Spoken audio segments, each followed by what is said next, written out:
So mindset has a lot to do with our financial well-being, and there are really a few different views of financial literacy that really dominate the landscape, and I wanted to talk about these different views and really talk about the importance of mindset. So to start off with, the Center for Financial Literacy, our mission is to help equip individuals with a stronger understanding of the key financial concepts like budgeting, spending, debt management, investing, and giving, and help people make wiser financial decisions. So we do this through financial counseling, through a speaker series, through courses that we offer both on campus and through the community. And that's important. But I've learned too that it's not just about learning what to do, it's also implementing those things that we've learned. And a lot of times mindset has a lot to do with whether we implement them right or not. So when we talk about personal financial decisions, we're really talking about how we live with money. What does money do for us? How do we think about money? And how we think about it really influences how we act, how we follow through. So the beliefs that we have matter, but the actions that we take matter more. And so what we want to think about is, what do we believe so strongly that we're willing to take action on it? So financial literacy is really about the idea of knowing the right things to do, but also putting those right things into action and living them out. And there's a few different mindsets that really kind of dominate the financial literacy space and that really influence how we live out our values. Study on mindset. Carol Dweck is a researcher at Stanford University, and she's talked a lot and written a lot on the difference between the fixed mindset and the growth mindset. And I want to take a step back and just think about how that relates to what we're talking about today. So she's identified that many people live with a very fixed mindset of life. Either I'm good at something or I'm not. Either I'm able to do something or I'm not. Either I'm successful or I'm not. And those with a fixed mindset kind of lock themselves into the way things are today. They're not inclined to challenge themselves. They see failure as proof that they're not good enough to do it. And they don't really move forward. They get stuck in the old ways of doing things. And she advocates instead for what she refers to as a growth mindset. That's the idea that I can see failure as an opportunity. I can grow through the challenges that I face. I can engage in more challenges so that I can continue to grow and I can be inspired by those who are successful instead of being jealous of the success of others. And that mindset, I think, is really powerful as we apply it to our financial well-being. I want to add one more little piece. There's a pop psychologist, M. Scott Peck, who wrote a number of books, but one of his books, The Road Less Traveled, really focuses on one very simple statement, and that is that life is difficult. And he says, but once you realize that life is difficult, life isn't so difficult. You recognize that there are going to be challenges. They're not your fault. That's not something that you need to feel bad about or guilty about. You just recognize that there are challenges. Everybody has challenges. Our job is to address those challenges and to move forward. And I think these two ideas really work together well, particularly in the financial literacy and personal finance space.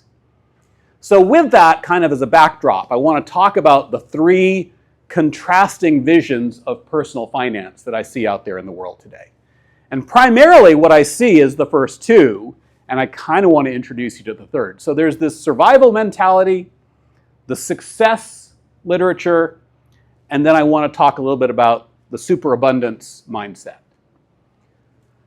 So the survivalist mindset really is, I think if you go back into the history of financial literacy and personal finance, it's all about getting through those tough times, solving the problems.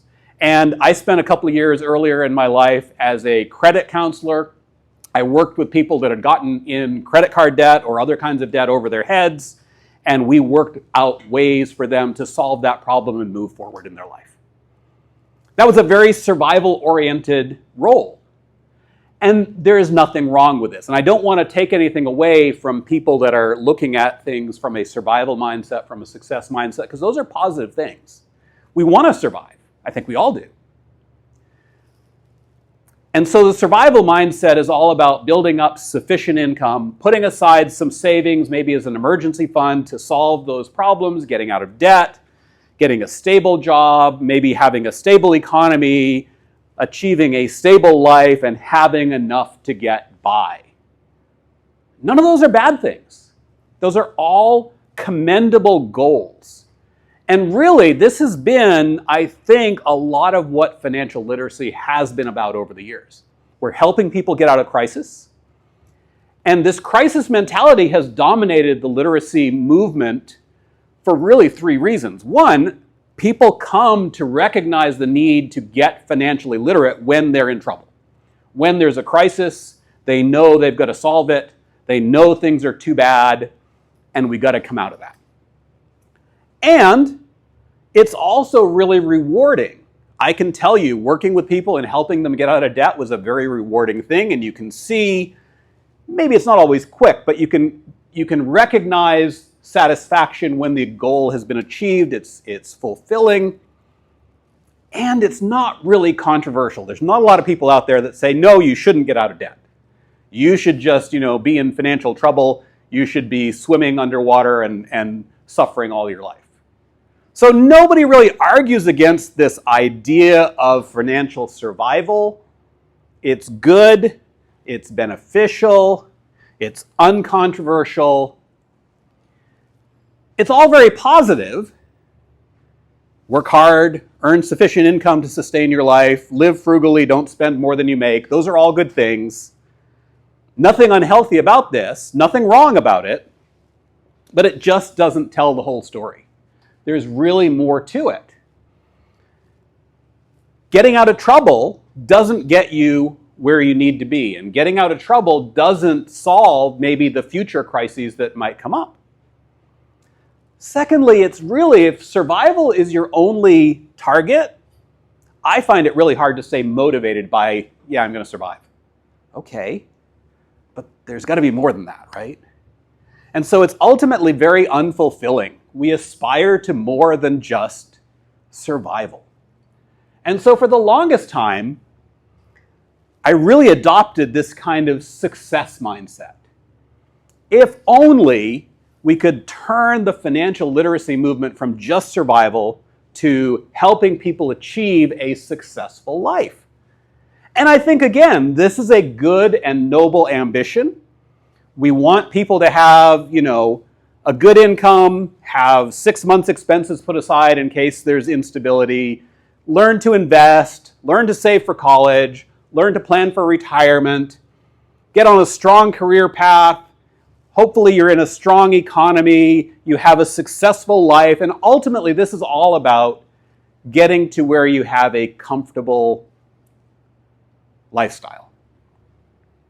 And the success literature is very powerful. There's a lot out there on being more successful. It's very attractive. Everybody wants success. However you define it, I don't know anybody that says, I don't want to be successful. It's a little bit more controversial because sometimes as you're debating the best way to invest or how you should save for college, there's a lot of different views, there's a lot of different products that people are selling. So it's a little bit more controversial, but still you can move past most of that. But ultimately, what I came back to is the question, is that all there is? Is living a comfortable life our end goal? And I think when your life is uncomfortable, it seems like that's a pretty good goal.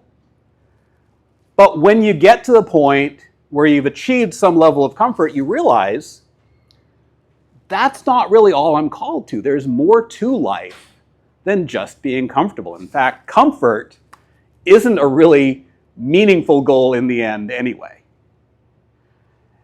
And so what I want to do is kind of break through that comfort-focused mindset and ask you to think about what our higher calling could be and whether this is really the best way to think about money and finances. So let's think beyond the traditional mindsets of survival and success and see if we can open our minds to the idea of superabundance, which is kind of a weird term, isn't it?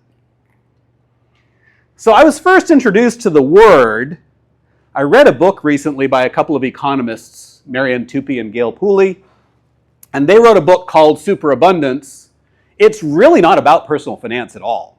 It's really about life on a global scale, and they were trying to counter the negativity of the anti-growth, anti-population movement and point out the obvious that mankind is actually beneficial and that more population leads to more creativity and more growth and more optimism, and that life actually gets better because people contribute good things to society.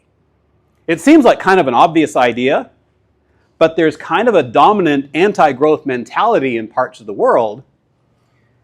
And the argument I think that they make very strongly, and I highly recommend the book, but the argument they make is that the world is kind of in an anti-growth mode and in an anti-population mode, which we're really starting to see now is a foolish mode because most of the world now is seeing populations starting to decline. And if we look forward 10, 20 years, we're looking towards what could be economically a depression, certainly creativity-wise, it will be a negative outcome. So this fear of overpopulation, and particularly this fear of growth, has proven to be a bad path. And I'm going to argue that this also comes down on a more local level. As we think about our own lives, we need to get away from this anti-growth mentality, and we need to get away from this fear-based mentality. I'll offer 2 Timothy 1:7 says, "For God has not given us a spirit of fear, but of power and of love and of self-discipline, self-control." And so let's move past the fear-based mentalities, let's move past the anti-growth mentalities, and think about how does that apply on a personal financial literacy kind of way. How should we live our lives in such a way that we can engage this sort of superabundance mentality? And a lot of that means moving away from some of the fears that have been dominant.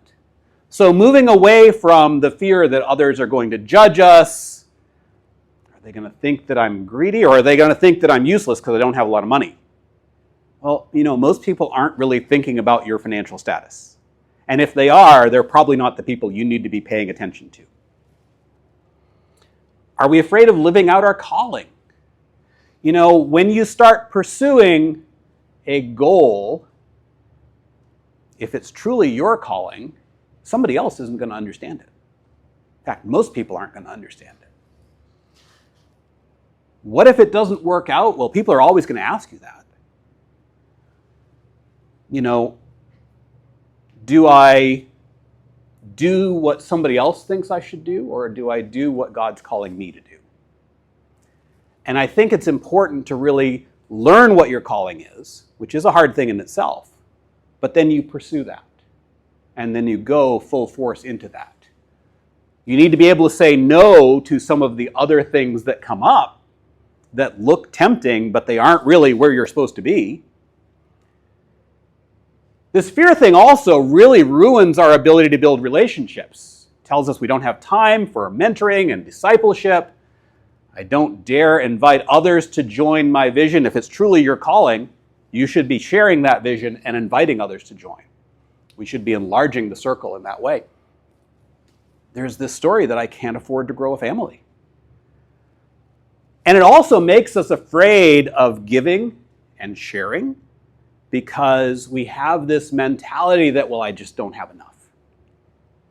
I can't share, I can't give. And I think that's a false path. I'm also reminded of John 10:10. And this is Jesus talking. He says, "The thief does not come except to steal and to kill and destroy. I have come that they may have life and that they may have it more abundantly." Now, he's not talking here about your financial status, right? But having life abundantly is a global thing, and it involves everything, including your money. What does the Bible say about money? Well, ultimately, it's all God's. And I think once we accept that and recognize that we are just the managers or the stewards of what he has given us, we realize that we don't have to worry about all those things. If God's in control, we lack for nothing. There's also this idea that money is the root of all evil, and that's not what the Bible says. The quote is, "The love of money is the root of all kinds of evil." And what that means is, it's not the money that's doing it. It's your relationship with it. And so that helps us to recognize that money shouldn't be our goal. It's a tool. It's a power tool. You don't hand power tools over to toddlers, right? So you got to have some maturity before you're really entrusted with it. And God's not going to entrust you with all of it until you learn how to handle the small bits that he's provided you. What we do in small things can carry over to larger things, right? And so we develop good habits when we're entrusted with small amounts so that when we have larger amounts, we're going to continue to operate in a meaningful, trustworthy kind of way. And that means learning to put it to good use, investing in ourselves, investing in others, and doing the things that we are called to do. We also know from the Bible that giving is a central ideal. It's not just about taking and keeping. We should be willing to share. Now, that giving should be proportional to what we're blessed with.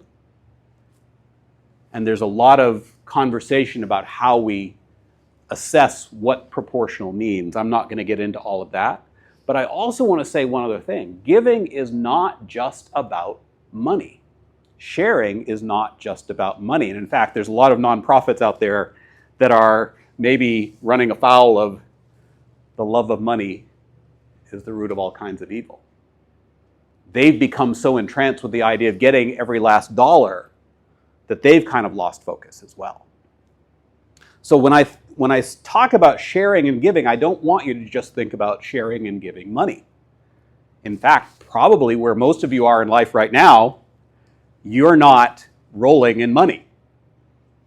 But you have things of value that you can give and share with others. You have knowledge, you have insight, you have ideas, you have time, and all of those things are part of the idea of sharing and giving as well. So when we talk about living more abundantly, what does that mean?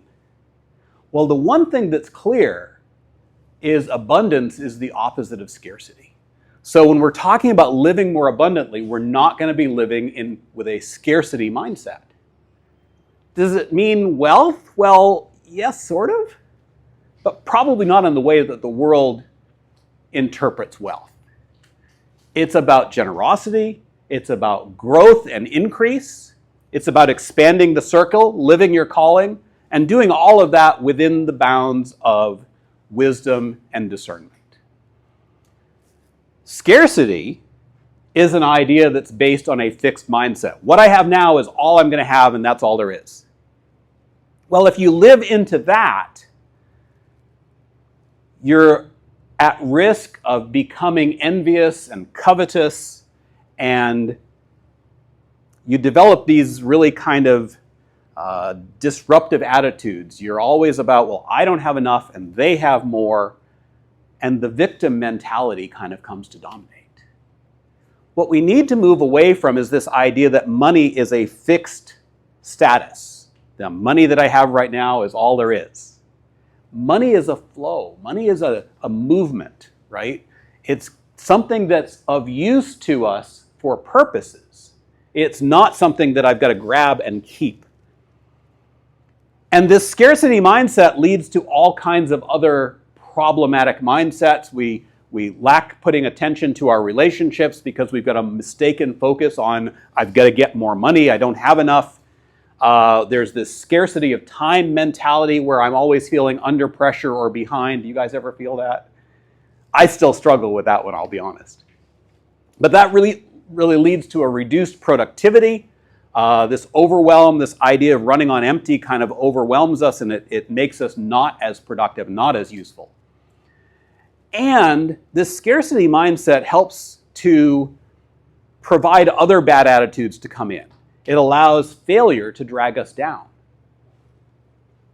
The average person thinks of a failure as a negative thing. But what I've seen from the most successful entrepreneurs and business leaders is they look at failure as an opportunity to grow, as an opportunity to learn, as an opportunity to move forward. And so they say, fail fast and often. That means you try lots of things, you fail at lots of things, and eventually you get to the things that are going to work, and then you can move forward with those. So what does living abundantly really mean? Well, first of all, it's not just about money. Money is a piece of it, but living only for money is a pretty empty pursuit. It means finding and living out your purpose, and that's a very life-giving force. And if you're living out your purpose, then money's going to come. Money's going to come at the levels that you need at those points in time. Now, it may not be the level of your greatest desire. You may not be lavish in money. Certainly not in the early stages. But over time, if you're doing what you're called to do, if you're living out your best self, that's going to pay off. And that's going to pay off in ways that you can't begin to understand. Secondly, it has a lot of implications for how we steward our finances too. Generosity shouldn't be something to be afraid of. We still need to be careful about it. That doesn't mean we should just give to everybody for any reason just because they want it. Because other people aren't always living their best life either. But sharing and investing in others is a valuable thing, not just because we're helping others, but because that helps us to expand our circle as well. So having this superabundance mindset is really powerful. It kind of encourages us working hard to achieve great things and seize opportunities. And that can be true whether we're talking about career paths or relationship choices or investment options. We should be thinking about all those things, and we should have a growth orientation towards all of this. Now, growth, I don't know if you know about growth. I have 11-year-old twins who are growing every day, and there are always challenges along the way. And growth can be painful, can be uncomfortable. Comfort, not the best value, right? Growth is uncomfortable. And there's going to be some temporary phases that you go through that it's going to make you feel like you're not getting everything that you want or need or desire. But in reality, a lot of times you have to give up something now in exchange for a promise of something better later. That's the idea of delayed gratification. And that's an important idea to have as well. We know that we all have some behaviors that we need to change in order to live into our best future.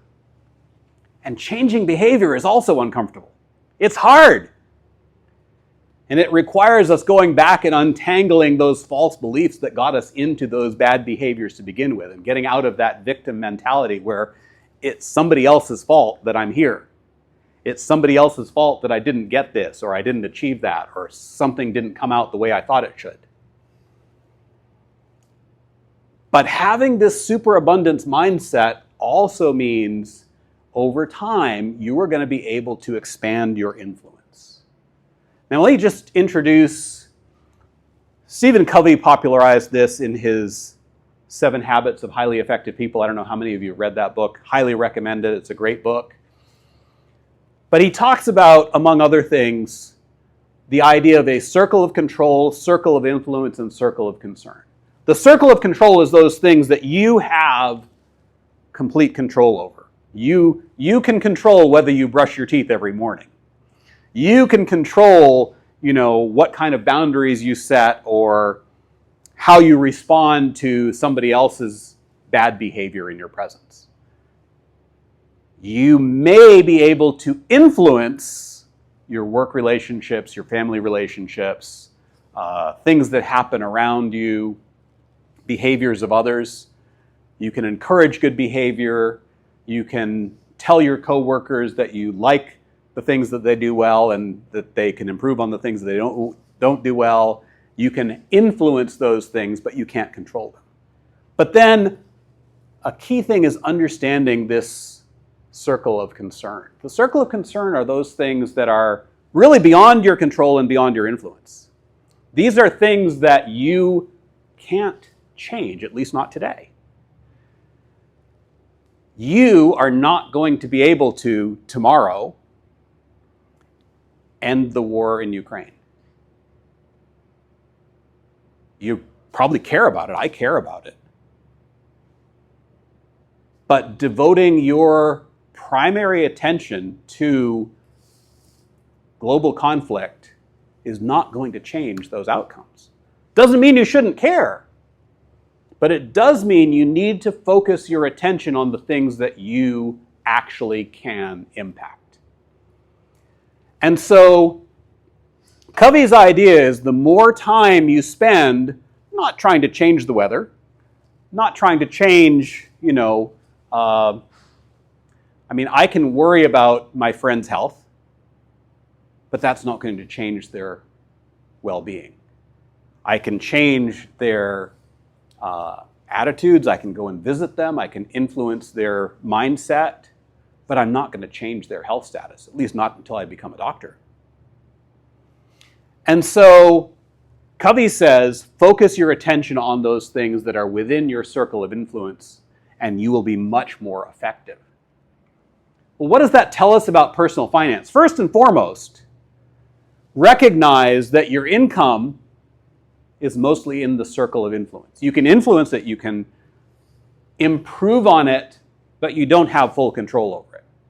Whereas your spending is almost all within the circle of control. You can choose whether you're going to buy that shirt or buy that coffee or buy that investment. And those are choices that you make. You can influence your income and you can try to improve your income. How about the strength of the economy? Where does that come in? That is in your circle of concern. I might care about how well the economy is doing. It might pay for me to pay attention to it, but I'm not going to change the economy by caring about it, right? And so you focus your attention in those places where your influence pays. Secondly, influence works both ways. You can let people into your circle of influence that have a negative mindset. You are, they say, the average of the 5 people you spend the most time with. So friends with bad money habits are going to drag you down into having similar money habits. And this is true also of what you read and listen to. I am reminded back in the 1980s, there was a TV show called Lifestyles of the Rich and Famous. I don't know if you've ever seen any reruns of those. But this guy would come on TV and he would show these massive castles and all of this elaborate lifestyle that the wealthiest people in the world had. And it became a very popular show. And within a few years after that, credit card debt levels rose to the highest that they had at that point in time. People started watching and saying, well, I want that. Well, what you watch and what you listen to is going to influence your behavior, so be careful what that is. And then a reminder always that this circle of concern, how the economy is doing, things like that, this is, at least for the moment, outside your control. So you can monitor the economy, you can look at what the job market looks like, you can care about that, but don't devote your time and energy to changing the things that you can't change. Now, I'll add to that, and Covey doesn't say this, but I think it's true. If there is one of those things outside in your circle of concern that you really feel passionate about, then that might be part of your calling. And that might be an area where you need to work to enlarge your circle of influence. But that takes time, and that takes effort, and that takes building within the circle that you already have influence over. The place that God calls you to is the place where your deep gladness and the world's deep hunger meets. That's Frederick Buechner. But what he's saying there is finding your calling has to do with more than just what you want or what you think is cool. It's also meeting with what the needs are out there. And by the way, if you are passionate about meeting needs in the real world, that also is going to usually turn out to be a financially lucrative opportunity. You can actually do something of value for other people, and people will compensate you for that. And that's not a bad thing. Earning, being productive, is a positive thing. Growth is a positive thing.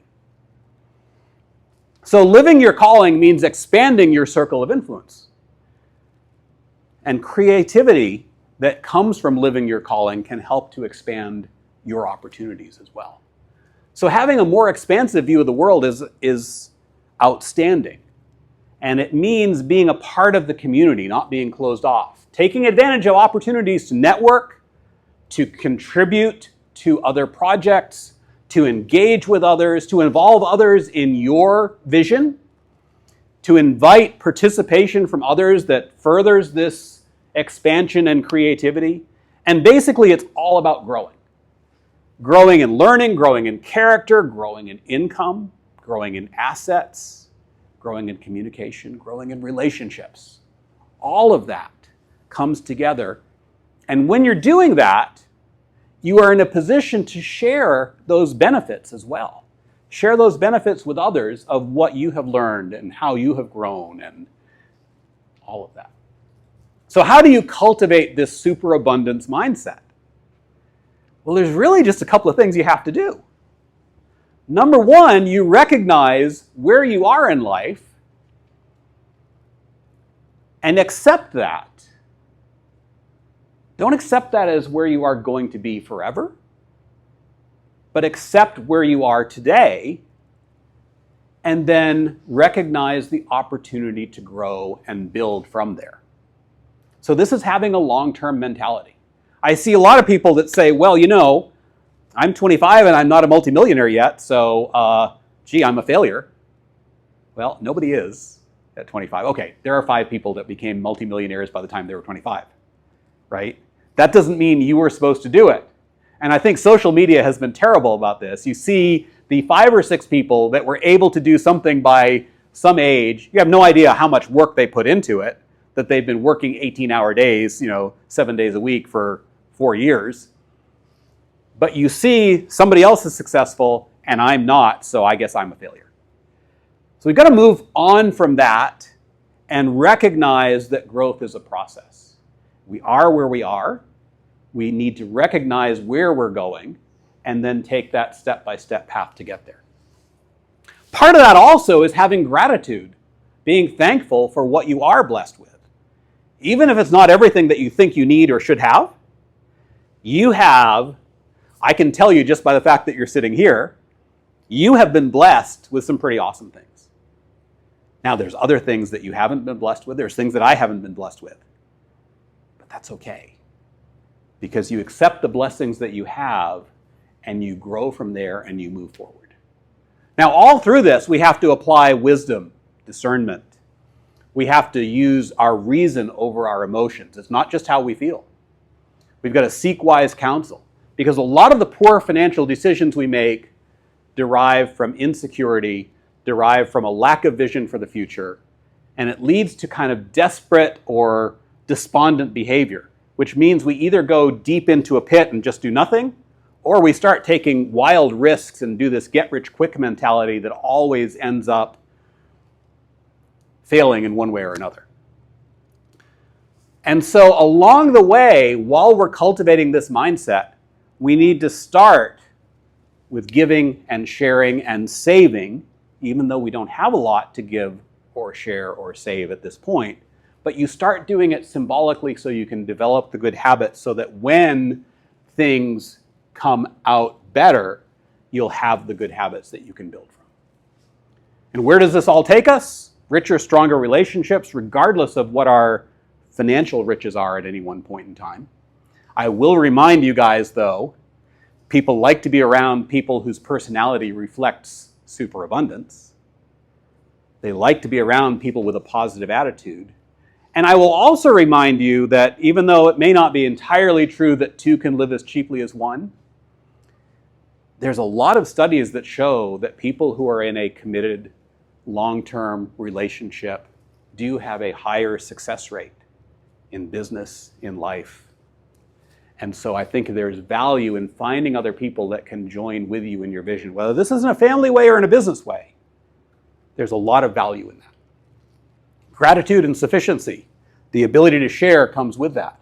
And then just growth in ways that we've never really imagined, growth to opportunities, openness to wealth, which is a good thing, not a bad thing.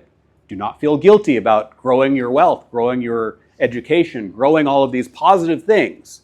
Openness to sharing, openness to relationship. Ultimately, with the superabundance mentality, there is no limit. And I think that's where we need to focus our attention. Thank you.